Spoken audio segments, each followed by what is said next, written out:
I'm still learning to not let my mind lead, but to let my spirit, my inner being lead. I had a poverty mindset.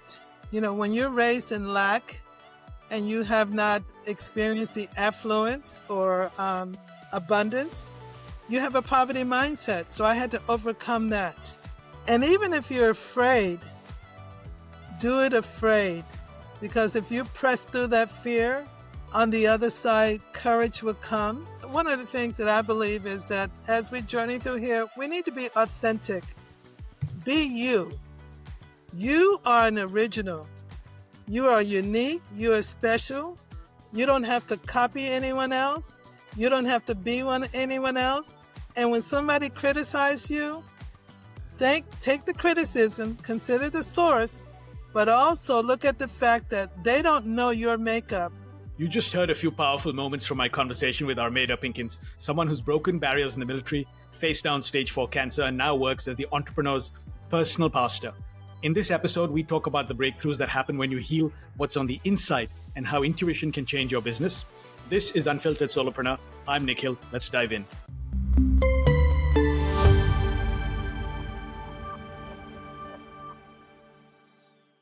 Hello and welcome to a new episode of Unfiltered Solopreneur. I'm your host, Nikhil Vaish, founder and CEO of Boost Solo.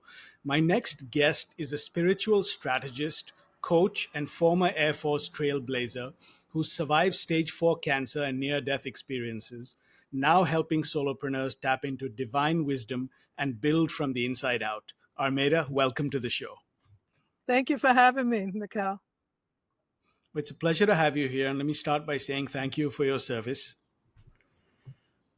Thank you. And now we'll dive into the conversation. So now you've been a pioneer in every space you've entered. One of the first Black women on the Titan II missile crew, breaking barriers in ministry, and now in entrepreneurship. What do you think prepared you to keep stepping into spaces where you were often the only one? I think one of the things that prepared me was my upbringing. Growing up in a really tough place in the hood in New York City, you learn to be tough and learn to handle situations. I think another thing would be always I wanted to prove that I can do it or to be accepted. So there was something driving me from the inside that would want me to go to the next level. And I also have to attribute it to my mom prayed one prayer when she was pregnant with me after being abused and being impregnated at 15. She said, Wow. God, take this child and raise her because I'm just a child. So I think the hand of God has been on me all of my life. So I have to attribute part of that to his hand being upon me. Yeah, it sounds like it. And you've overcome a lot of challenges, right? From the beginning, from inception. So that's pretty amazing. Yes. Now you officially launched your business in 2019, but you've been mentoring and ministering for quite a long time before that, right? So what made you decide now's the time to sort of bring it all together under one roof? Well, you're right. 2019 was when I officially launched the coaching business, and I've been in ministry and coaching really for decades. But after I had a life-changing event, what some people would call a life quake in 2024, where I ended up in the VA hospital for 13 weeks and being diagnosed with stage 4 stomach cancer, going through chemo and all of that, I really started to look at what am I to do? So I felt led to merge the two, coaching and ministry. And that's where I come up with Dr. Pinkins, Personal Pastor Pinkins to Entrepreneurs. Right. Now, that's another amazing life experience that you faced, right, in terms of trauma. But so can you tell me how that sort of reshaped your sense of priorities and your sense of purpose? And also, was there any sort of revelation about your business calling? Well, the other thing too is that there are in the marketplace, there's a lot of competition, which is good. Yeah. And solopreneurs They and entrepreneurs, they're some of the hardest working people on the planet. And so God just put it on my heart to come alongside of them, to be their coach, to be their trusted confidant that they can talk to outside of their business circle, outside of their family circle, someone that they can, that will encourage them and support them. And in addition to that, I make a commitment to pray for them and to help them access divine solutions and divine strategies, which will help them to excel in their business. Right, and we'll get into some of that in a minute. So I want to know what was your expectation when you launched your solo business, and what has the reality been like? Can you tell us a little bit about that? Well, my expectation was, I think we always think that it's going to come faster than what it actually happens. And Right. I, the reality of it is that it takes time, and it's just step by step. And also look at every interaction as a potential for you to help them and for them to help you. And also to look at, how can I add value to this person's life? And that kind of drives me. And I believe that there's a higher level of knowledge called revelation knowledge. But most of us, no matter what sector we're in, what business we're in, we operate from what we've taken in through our five senses. And that's good, that's needed, but that comes through our education and our experiences. But revelation knowledge comes from God and it's divine. Yeah, I want to dig into that a little more. So you call yourself the entrepreneur's personal pastor, part coach, part intercessor, part spiritual guide. So when someone says, "Wait, what does all that mean?" How do you explain it? Well, I explain it this way. Do you need someone who's in your corner who can help you? First of all, who are going to be able to keep what you tell them in confidence. Because a lot of times, whether it be a family member or whether it be a business associate, we tell them the next thing we hear is our business is out on the street, it's on the block. But one of the things that I believe we need is that person that we can tell anything. They're not going to judge them. They're going to keep what they tell you in confidence. They're going to give you some advice and wisdom that's going to help you go to the next level or get beyond this challenge. And so that's the main thing. And the other thing too is, because of my connection to God, and all of us have this available because we have the Spirit of God inside of us. So we have Him to lead and guide and direct us to help another person. We can only know beyond our schooling and beyond our experience how to help that person. But God knows. And I can give you an example of Yeah. that. One of my clients, who was a doctor in a medical facility, they work in teams. So her team there, a lady came in with conditions and symptoms that they could not diagnose. Well, if you can't diagnose, you can't treat. So everybody, they didn't know. So what she did is she really went home and she interceded. She prayed sincerely for that person. So she came back the next day and she told the team, this is the lady's problem and this is what we need to do. Well, they shut her down. They're like, no, that's not science and that's not what we've experienced in practice. So she said, okay. So she went away, but 2 or 3 days later, they came back to her and said, let's try that. And of course, because it was revelation knowledge, because it came from God, they were able to diagnose the lady and they were able to give the treatment, and they had good outcomes. They had successful outcomes. Yeah, that's amazing. I mean, that also raises an interesting question in my mind, right? Because I mean, business, there's a lot of practicality, right? So how do you handle potential clients who may be sort of drawn to your results, but uncomfortable or not necessarily able to understand the spiritual component of it? Well, the other thing too is I work with both people who are Christians and non-Christians, Sure. and people of all faiths. So first of all, most of us believe that there is a God, except for there's a sector of society that doesn't. So it's like, okay, God can work through an individual. And when you have a track record, or when you can tell them of testimonies, then they want that. The other thing too, people want to be successful. And also Yeah. people want what's inside of them, the potential and the greatness to come forth during their lifetime, during this journey. So if they have someone to help them to be able to bring that out, I think that that's when they yield, whether they believe just as you do or whatever, but they see the sincerity and they see the value.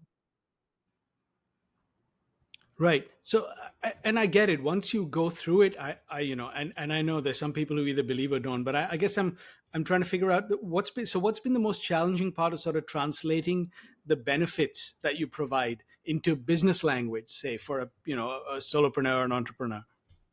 Well, I think the other thing too is that having the military experience that I've had, I also have experience in corporate America, in Right. nonprofit, and in ministry, to be able to talk their language, to meet them at the level where they are, and to show them the benefits of it.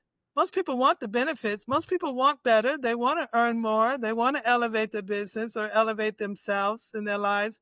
They want to overcome challenging situations and circumstances, you know. And so that, for me, I depend on God to give me the language and give me how to reach that individual. And it's not a cookie cutter thing. They're custom. People are unique. People are special. So you meet them at that place and tell them in a way that translates to them understanding. Right. Yeah. No, that makes a lot of sense. And I guess so. Is there a part of your message that you're still sort of refining or evolving around that? Well, the other thing too is that I realize that I need to be at the level with CEOs and people who are in strategic positions, whether they be solopreneurs or whether they be in a larger business. And so the challenge for me is to get before these people and build relationship. But I really believe, just like in any business, I believe in seed time and harvest. You've got to sow. There's a season of sowing and there's a season of reaping. And it takes time. Just like in making good wine, they tell me it takes time. So I just believe that in due time, the reputation that I get within the business community, people will be reaching out to me. But I don't, whatever the challenge is, I know that God has a purpose in it, and I'm willing to be patient enough and travel that road. And I guess after dying and coming back, you realize that, hey, every day is important. Every interaction is important. Every person. I have a book out that's called Life is Precious, Valuable, and Purposeful. Treasure Yeah. every moment and every person. So we need to treasure every moment. We need to treasure every person. Yeah, no, I absolutely agree. And is that sort of can you talk a little bit more about sort of how your perspective changed from those near death experiences? You touched on it a little bit now, but both in life and in business. Well, the other thing too, I realize that life can be very short. And Yeah. um, I I do realize that nobody comes into this world, into this living existence without God's approval. And really, even if it's an accident, nobody leaves without, his. So when he didn't, those multiple times that I died, he didn't allow me to transition to the other side. That means that my work and my assignment is not complete on this earth. So there are people waiting on the other side of what I'm doing for their lives to be impacted. And I just want to impact and influence people's lives, people's companies, people's organizations, to help them realize their dreams in a positive way. So it's giving me more of a determination that of living life on purpose and treasuring every day. Yeah, no, I totally appreciate that. And you're right. Clearly your work is not done here, and I hope you touch a lot of people because I think there are a lot more people need that, especially in the world today, right, where we're inundated with so much more pressure, I think, and so many more sort of, comparisons to hold ourselves up to because of, social media and all the algorithms and stuff, that I think people are a lot unhappier in my mind than, maybe if generations past. So I think there is definitely more of a need, like you said, whether you're irrespective of what denomination you are, what you believe in, just of something outside of ourselves, right? I think Right. there's you know there is merit in sort of learning or being able to tap into that. Well, um, the other thing too is now that go ahead. with, Yeah. with Yeah. all the fast pace, we need to learn to be still, to be quiet. There's a scripture that says, "Be still and know that I am God." So, and I don't think we do that enough in this hectic society that we live in. Yeah, we are definitely overstimulated. In fact, I remember reading recently a study where they said that, kids can't develop creativity if they don't experience boredom. And we don't allow that anymore. We don't, like you said, there's no stillness anymore, right? We're constantly bombarded with stimulation from our, little supercomputers that we carry in our pocket now. And it's amazing, right? Because when Neil Armstrong walked on the moon and Buzz Aldrin, there was less computing power in the ship that took them to the moon than we have in our pockets today, right? It's pretty mind-boggling when you think about it that way. True. So no, I totally agree. So now, I guess the other thing, and just to sort of round out this subject, now you also pray daily for every client, you said, right? 15 minutes of intercession for most people. And that's something they will never really see. So going back to your CEOs and sort of like, the corporate world, which is very sort of outcome and results driven, what would you say to those who wonder if that kind of spiritual work really moves the needle in business? Well, the other thing too, we serve a God who answers prayer, and if people are sometimes so busy they're not able to put in the prayer time. So to have someone stand in the gap, to have someone who will sincerely and regularly, pray for them, God can move because God responds to prayer. So even that would make a difference. I think the people who, when they see the difference and they realize that, hey, it's tied to my coach, it's tied to my intercessor who is praying for me, because this is changing. I'm getting ideas. I'm having more peace. I'm able to have more wisdom when I deal with my team and make decisions and so on. So I think the proof is in the pudding. Yeah, no, it sounds like it. And it sounds like, the people who've been through it are going to be your biggest champions, right? In terms of spreading the message, Yeah. to bring more people in. So I think that's great. So the other thing that's interesting to me is your brand is deeply anchored in service, right? Now, with that, so the sort of a double-edged sword, right? Well, it's great to give. You could also end up over giving or giving too much away. So how have you learned to sort of protect your energy while share this with so many people? Well, the other thing too is that I usually will start out where I give a session or two just so that the individual gets to know me. And then Yeah. I ask for at least a minimum of a 3-month commitment, um, that through paid services, I have a 3-month, a 6-month, and a 1-year program. But like I said, when people see, just like when you see the benefit of something you purchase and you use it and you see the benefits, wow, that makes you a firm believer.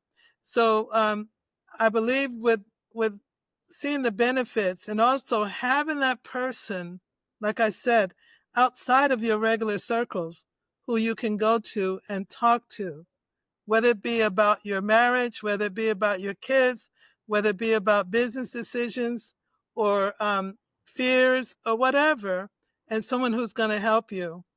That's invaluable. And people don't have that. No, people don't. In fact, I've heard so many CEOs I know, the phrase they always use and they have in common is it's lonely at the top, right? So I think the more successful you are, the lonelier it gets. So I completely agree. Yeah. Yeah, and that and to have someone come alongside of you and what that Dr. Pinkins is going to be there, and I can call her, I can text her, and she's got my best interest in mind. She's not trying to take something or want me to do something, but you're right. It can be very, and even with solopreneurs, it can be very lonely. And so many people are Yeah. dependent on you and your decisions. So of having someone outside of that who you can really lean on, who you can talk to, who's going to help you, and not just with their wisdom, because, you know, the wisdom of man is only temporary, but God's wisdom is, I mean, top notch. It's the best. That's what we need.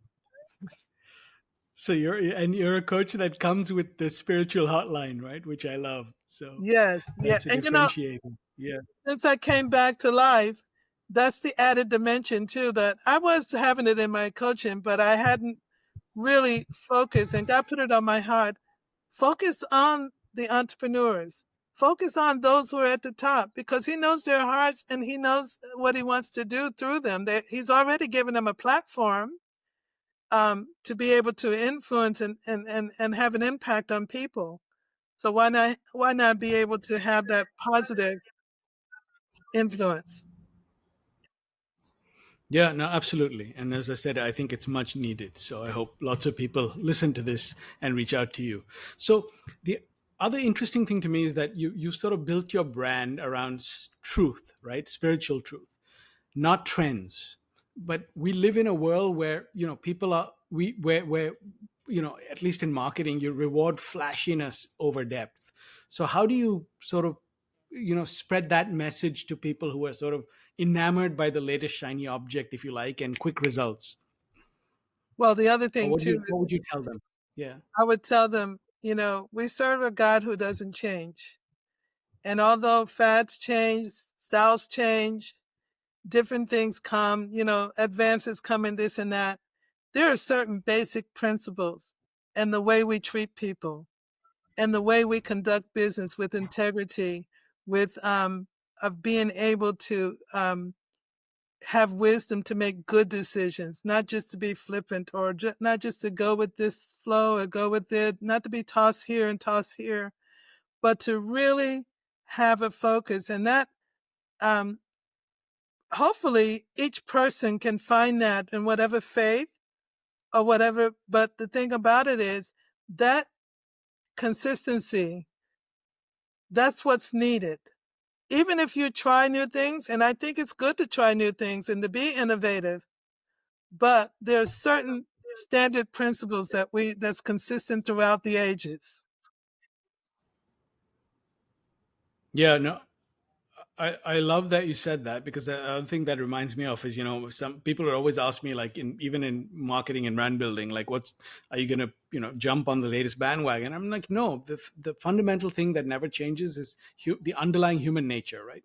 Yeah. How we form relationships, how we love, how we laugh, how we sort of share, how we trust. That doesn't change. Technology will change, constantly evolve, but until our fundamental nature changes, and maybe with the microchips they're implanting, things will change in the future. But for now, at least, I think we're the same as we've been for the last, whatever, 100,000 years. I totally agree with you. Those fundamentals, that glue of social sort of interaction hasn't changed. And I'll give you an example. Communication is with two or more people, and the Yeah. basics of communications, they have not changed. Now, what has impacted our communication is the use of technology. But what you have to do is you have to know your client. You have to know your family member of that person. For example, I have an auntie who she likes to communicate by text. She likes to communicate by text, so I text her. Other people, they want to call. And so, and then other people, you learn how to talk to people. You learn how to listen, to be an active listener, to sincerely listen with your heart, to be an empathetic listener. Those things don't change. No, true, true. Those things don't change. Yeah, and the modes and the methods might change, right? But the way we do it and the way we respond doesn't change, I think. So I completely agree. Now, The other thing I want to talk about is you've carried deep trauma, and you shared how healing sort of helped you step into your calling, right? So what would you say to solopreneurs who are blocked by emotional wounds? Well, first of all, if we're carrying trauma, and I'm speaking of someone who was part of domestic violence as a 10-year-old, and I Yeah. carried that pain for 40 years. I never talked about it. My mom and her living boyfriend used to fight like two people, and I would be petrified. But I carried that pain for 40 years, and I never talked to anyone about it. And even the childhood sexual abuse, I never talked to anyone about it. But what happened was, I was in a spiritual meeting, and first of all, they gave information. It was a workshop. It was 2 parts, and then after the second part, they asked for people for prayer. Well, after the first part, I realized that I needed help because it was like pulling the scab off of a wound, and I felt the pain and everything. And I said, "Oh, I need help." Well, after the second one, I received prayer and God supernaturally healed me. But I will say this, if we don't deal with the trauma and the things that are going on inside, it will affect us. It will stunt our growth. It will prevent us from being all that we can do and doing all that we have been called to do. So it's good. And that's one of the areas too that I coach in also, of being able to help people walk through and release that trauma. I think of a person she was like the Cinderella of her family. She was abused. She was sexually abused by the stepfather. She was abused physically by the mother, beatings and so on.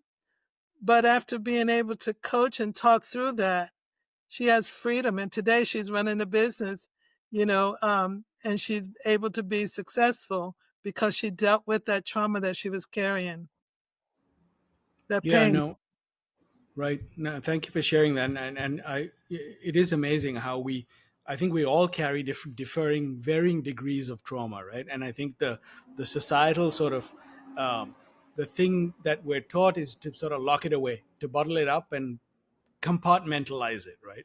And that, oh, you put it over this side and everything here will be okay and we won't touch it. But that's not really how we function, right? No, It's interesting that, and the woman you just mentioned, because you even mentioned to me, which I thought was really interesting, is that people's business problems sometimes stem from things they're carrying in their personal lives, right? So until you yes, unlock that, you can't really unlock your potential in every other area. true. So true. Yeah. Um, Now, the other thing now, so going back to, you were talking about sort of spiritual wisdom and practical wisdom, right? So I'm curious now, you have multiple advanced degrees. So how do you balance your formal sort of education expertise with spiritual intuition, especially if they pull you in different directions or when they pull you in different directions? Well, yeah, you're right. Having a doctorate and 3 masters, I've had a lot of education, but like I said, the things that have come through the educational system have come through my 5 senses, and mainly my mind. And I have learned, and I'm still learning, to not let my mind lead, but to let my spirit, my inner being lead, because my inner being is in touch with God. And when they're in conflict, I go with what my inner being is telling me. And I'll give you a short example. One of my close friends, she's really a god sister. She was in the World Trade Center in Tower One in 2001, Yeah. and she was a paramedic with the New York Fire Department, and she and her chief were rushing in to save people. But that intuition, that inner voice said to her, "You need to get out of here." And she stopped and she listened. But the chief was saying, "Let's go. We got to do this." And she heard it again. And then she said, "Chief, I don't mean to be insubordinate, but we need to get out of here. We need to get out of here now." And so he beat her to the sidewalk. And shortly after that, the building went down. So they would have perished had not she listened to that. Her mind was telling her, "I need to do my job." The chief was telling her, "We need to do this and this," and, talking about your mind leading and your training and your education. But she had that inner tuition, and she's alive today because she followed it. And he's alive today because he realized that she was speaking with wisdom. Yeah, no, that's a amazing story, and I think it also sort of goes to something which we don't pay attention to anymore, right? I mean, I know we've become so obsessed with data, and I think data has a time and it has a place, but we've Mhm. forgotten about intuition. Like, and I'm a huge believer in my gut, right? I always tell people, and I've said this out loud before, that every time I've not trusted my gut is the only time I've gone horribly wrong in life, in everything, personally or professionally. And I don't know if people sort of recognize that anymore. And I feel like we've almost lost our ability to trust our guts in a world that sort of inundates us with, facts and figures and data, and tells us you should only rely on that objective data rather than this thing we don't necessarily understand but intuitively know, right? So Right. And y- we've elevated science. I'll give you another example. He's transitioned and gone. He's no longer on the earth, but a businessman, millionaire, was driving down the road down in Florida, down there with the swampy land and so on. And inside, he heard this voice. He saw for sale sign, buy that land. Well, it was swampy land that didn't make sense, and his mind was going tilt, tilt, tilt, but he knew that it was God leading him. So what he did, he went and bought the land. And what happened? 2 years later, he was able to make millions on that land that looked like it was worthless. So that's what I mean yeah. about being able to, from the gut, from your inner being. Yeah, and I agree. I mean, it's like I don't think we have to be able to absolutely understand everything and break it down, right? I mean, one of the things I always tell people is that we are emotional creatures, right? I mean, people can tell you till kingdom come that they make rational decisions, and that's absolutely untrue. We make every decision emotionally, and then we post rationalize. That's really how we function. So I'm a firm believer in sort of trusting our gut more, right? And that's not to say you throw out all the data, but you sort of have, you put it in the right context is the way I think about it, and supplement what your gut says with that, not sort of throw away your gut, which I feel like happens a lot today, or there's a fear to follow the gut. Well, the other thing too is that you have to realize emotions. You can't let them lead you, because they'll lead you wrong. And you have to do things even when you're afraid. Even when, if you, and the thing about it is that skill of learning to listen to your gut, that skill of you having your inner being connected with divine wisdom and getting answers from God, that can be developed. And that's one of the things I do in my coaching is to help those CEOs, to help those business people learn to do that so that can propel them further than had they made the decision from their mind or from their training or from their education. Yeah, it's interesting you say that everyone can develop that, right? Because I think a lot of people sitting here listening to this might think that, oh well, some people have that and some people don't, right? But like you said, it's like everything else. You can, if you hone it, you can develop it. Right. Because the potential is there, but if you never tap into it, you don't realize it. Right. So I'm curious though. So you mentioned you offer a couple of sessions initially. So how do you evaluate if someone is ready for the kind of deep work that you would do with them? Well, one of the things we come to an agreement if we are, and you can't help everybody, but you can No. help a lot of people. And in those initial sessions, we find out, can we work together? And it might be, for example, if somebody's so traumatized with stuff that they're carrying, they might not need a coach. They might need a mental health person. I was just talking to a potential collaborator this morning, and she deals with people who are, bipolar, who have the various different mental illnesses. And if I run across a person like that, I realize I can't help them. They need more help than what I can provide. But, so one shoe doesn't fit all. But usually in those first couple of sessions, we can determine, yes, we can work together. This is a good marriage or not. And I'm not one to just take people's money or want to be, just to be. I want to really see them to have results, to have transformations, to be able to see that I've made a big difference in their lives. Right. And they have to be open to that kind of work, to your point, right? You sort of gauge that, because you can only take a horse to water, right? You can't make it drink, as they say. So Right, that's right, right. so. How has your measure of success changed from your previous careers, where in the military and in the corporate world, the nonprofit, you sort of have very tangible measures of success, right? So how do you think about success now in your work? My success now is measured by the transformation and results and outcomes that I get for my clients. When I can see a person who has desired to go to um, 6, 7 figures or more, and they've tried this and they've tried that, but it hasn't worked. But through that intercessory prayer, through us coaching and me encouraging them and helping them to access divine solutions and strategies and wisdom, and then to see them be able to scale, that means so much to me. So the Right. transformations, the end results, the successes, the personal successes, to see them get free of pain that they might have been carrying. Because if that comes up in the process of coaching, we deal with it, because that's a block. That's blocking you from being your best you and being your best results. That's blocking you. And that that type of those things, those obstacles, those hurdles have to be moved out of the way in order for everything to flow out of you and in your business and in your life. That's why some people, and I'm a divorcee, but they'll go divorce, divorce, divorce, because they're not dealing with what's going on within themselves in their lives. So, Right. anyway, the results speak, the successes speak.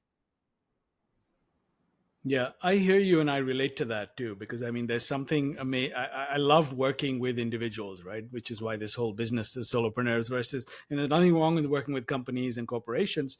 They're still made up of people, but one on one, you can actually the impact that you have and sort of the results that you see. I've never been sort of happier in terms of, just in terms of what I get out of it, right? In a selfish way, with working with people versus entities. So I totally hear you when you say that. So the other thing I want to ask you is sort of, now you've been a pioneer, you've broken barriers, you've spent time in the corporate world, nonprofit ministry, you've had near-death experiences. Now you're a solopreneur, entrepreneur. What is the biggest lesson you've learned about yourself through all of these transitions and trials and tribulations? Well, one of the first things that I learned is that I had a poverty mindset. When you're raised in lack and you have not experienced the affluence or abundance, you have a poverty mindset. So I had to overcome that. Um, that um, I can, I can succeed. I can have abundance, and it's not for me to just reap on myself, but it gives me more resources to be able to distribute to others. And then a second thing is that you, whatever it is that God has called you to do, He has already equipped you inside with what you need to do it. So being able to, those gifts, talents, and abilities, and if you need further training or education, He'll lead you to the place, but being able to use that. And then the other thing too is, I believe, is to learn to be a servant, to serve others. How can you add value to their lives? How can you uplift them? How can you help them? How can you encourage them? How can you help them to reach their goals? Because in doing that, you'll reach yours by helping them. Yeah, no, I love that message, and it's you're almost sort of saying, and it's a great sort of lesson for solopreneurship too. Is right in many ways you have to take the leap and trust that the net will appear, right? And that's what you're saying, that you already have what it takes, You just have to have the courage to walk on that path and let it surface, if you like, right? Yeah, and you know what? Just realize you're not walking alone because you have Yeah. help from the inside. And then the other thing too is they're what I call destiny helpers. And that's what I consider Hmm. myself too, to be a destiny helper. There are helpers that God will send into your life for you to reach your destiny, the destination that you are to get to. Yeah, it's funny you say that because I was just thinking about writing up. You asked me about my LinkedIn post, but I'm actually in the process of writing one. Which, as I started this business, there were so many things that I didn't know how to do, and people have just appeared over this course of this last year who they've found me. It's a very strange and funny thing to say, right? Probably in the right, I'm saying it in the right space, but Mhm. you're absolutely right. I mean, I've experienced that literally over the last year. People who've sort of shown me the light, right? But the truth is, I've had the courage to sort of walk on that path in the darkness, right? And then they found me. And I think that's the important piece, is because if you don't do anything and just sit and sort of mull about it, it's not going to happen either, right? Right. You're not lying on a couch and waiting for divine intervention. So, Hmm. yeah. Well, just like the way So, we got connected. yeah. I Yes, had true. I had been signed up with Alignable for years, but hadn't done anything. But then I started going to connections, and I believe this was a divine connection, that God gave between you and myself. And so I'm just, yeah, you have to get off you have to do something.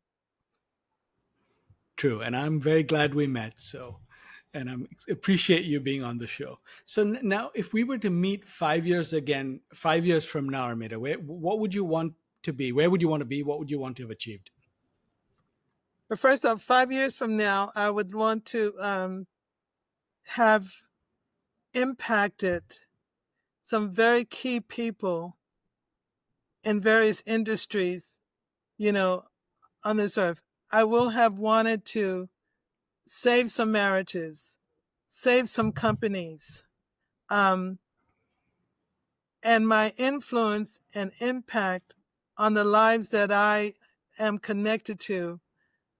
I will have wanted them to be elevated, so the greatness that's inside of them would come out, and the dreams and the goals that they want to achieve will become a reality.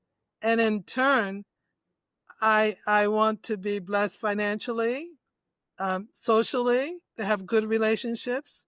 And I know there's that special person out there for me too, because God said I was going to be married again, but I'm not going looking, but He's looking for me. So at the proper time for that to happen. And I plan on doing this for the rest of my days here on earth. And when I can't go through Zoom or through them coming to me face to face, that's what I plan on doing. I love that. And I hope it'll be for a long, long time to come. And maybe he'll be watching this podcast. Yes, yes, yes. I So, know this time around it would be divine. It would be the real deal. And I've worked on self and some different situations, and I know what to expect. And I know also it's two people sharing life, joining hands and going forth, and that can achieve more than they would have separately. yeah, no, absolutely. It is a partnership. Absolutely. And you're richer for it, right? Both people. It's not like you try and change the other person and become one. You Right. understand sort of how you complement each other. And that's the part I love most about it. And I guess that's why there's wisdom in opposites attract, right? At least I've found that to be true. Yes, yes. So if you could offer one piece of advice to somebody wanting to start their solopreneur journey, what would you say to them? To start their solopreneur, first of all, be courageous enough to try. If you never try, you don't. I mean, one of the things that we do is we dream and we dream and we would like, but of taking that step. And even if you're afraid, do it afraid. Because if you press through that fear, on the other side, courage will come. And life can be very short. And the graveyard, they said, is one of the richest places on earth because all the businesses, all the books, all the inventions that could have been are buried out there with those who transitioned and left this world. So while you're here, do it. There's a big sneaker company that says, just do it. Just do it. Yes, true. And you're right. I love that. I love what you just said, because it's like I feel like it's a graveyard. Don't fill the graveyard with your regrets, right? Of Right. things you haven't done. Yeah. Yeah. And do it and keep on doing. Refuse to quit. I think it was Winston Churchill says, never, never, never quit. And that's not exactly what he said, but quitting is never an option. Never, never, never I give have it up. right Right. here. That's what he said. Yeah. Okay. Never, never, never give up. You keep going. And Yes. whatever success you've achieved, there's always more. Whatever you've learned, there's always more. And there's a dimension of business, that spiritual dimension that's missing from most business people. That if you got that, you will excel beyond your peers, beyond the competitors. Yes. I hope a lot of people listen to that message. Um, so, is there anything else you'd like to share with our listeners that we haven't covered? I just, one of the things that I believe is that as we journey through here, we need to be authentic. What does that mean? Be you. You are an original. You are unique. You are special. You don't have to copy anyone else. You don't have to be anyone else. And when somebody criticizes you, take the criticism, consider the source, but also look at the fact that they don't know your makeup. They don't know what's inside of you, and they don't know what God has planned for you. So you just keep pressing on, be authentic, be real, be honest, have integrity, and be a servant to help others. Yeah, I love that. That's a great message to get into a rapid fire round. And actually, just remind me of something I read recently. And I didn't say this, I don't remember who did, but it was be yourself because everyone else is taken. I love that. That's a good one. Yeah. Yeah. I wish I could take credit for it, but I cannot. Well, that brings us to a rapid fire round. So I'm just going to throw some fun questions at you and tell us what comes to mind. So, if your business were a gospel song, what would the title be? Um, I surrender all. All to Jesus I surrender. Great. What's your favorite way to refill your spiritual tank? Um, the word of God, and also making declarations and praying the word of God and reading the word of God. Okay.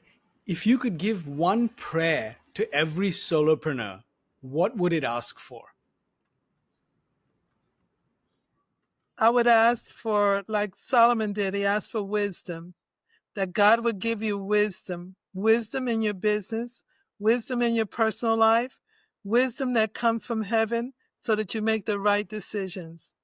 Wisdom empowers you and enables you to use the knowledge that you have to make the right decisions. Well said. If your business had an altar item or sacred symbol, what would it be? I guess what comes to mind is the cross. What Jesus, that cross that he went to, that's what I can, I would think of, because my whole life is grounded and built on that foundation. Yeah, it seems appropriate. If you could text your 20-year-old self one piece of advice, what would it say? Learn to listen. Don't be young and dumb. Listen and get mentors, and you can excel even faster. Great advice. I hope it doesn't fall on deaf ears, because I know in my 20s I was not ready to listen to anybody. I thought I knew it all. But here we True. are. Well, Amira, yeah, it's been so much fun talking to you. Thank you so much for sharing your story and for bringing all the wisdom that you brought today. And I think our listeners are going to really appreciate it and walk away with a lot of knowledge. Thank you for having me. I really appreciate it, and I enjoyed this. This was really fantastic. Armada's journey reminds us that the most powerful business tool might not be in your software stack. It might be in your ability to access wisdom beyond what you learned in school or from experience alone. Here are my key takeaways. The loneliness tax of leadership. Armada captured something every solopreneur feels but rarely admits: the isolation of leadership. When you're the decision maker, where do you go with your fears, doubts, and challenges? Solopreneurs, invest in relationships where you can be completely honest without judgment, whether that's a coach, mentor, or peer group. Isolation will cost you more than any subscription fee. Trauma isn't personal, it's operational. I loved how Armada connected the dots between personal wounds and business blocks. Your unhealed pain doesn't stay compartmentalized. It shows up in your pricing, your boundaries, your decision making. If you keep hitting the same ceiling in business, ask yourself what you might be carrying emotionally that's creating that barrier. Sometimes the work isn't on your business plan, it's on your inner foundation. The poverty mindset is subtle. When Armada talked about overcoming her poverty mindset, she wasn't just talking about money. She was talking about believing you deserve abundance and success. Check your internal conversation about what you deserve. If you're undercharging, over-delivering, or constantly proving your worth, you might be operating from scarcity rather than abundance. Data plus intuition equals breakthrough. We've become so obsessed with metrics and data that we've forgotten our gut instincts. Armada shared a story about her client who bought worthless swampland that made him millions. That's what happens when you blend practical wisdom with intuitive knowing. Your intuition isn't anti-intellect, it's additional intelligence. Use data to inform your decisions, but don't let it override what your gut is telling you about opportunities, people, or timing. Armada's message isn't about choosing between practical and spiritual. It's about integrating both for breakthrough results. In a world where everyone's optimizing funnels and split testing headlines, maybe the real competitive advantage is how deeply you can listen to yourself, to others, and to possibilities beyond what you can currently see. Thanks for listening to Unfiltered Solopreneur. If you got value from today's episode, subscribe, leave a review, or share it with another solopreneur who needs this message. Until next time, keep breaking free from the corporate grind, and remember, your story is your most powerful asset. Live solo or die corporate.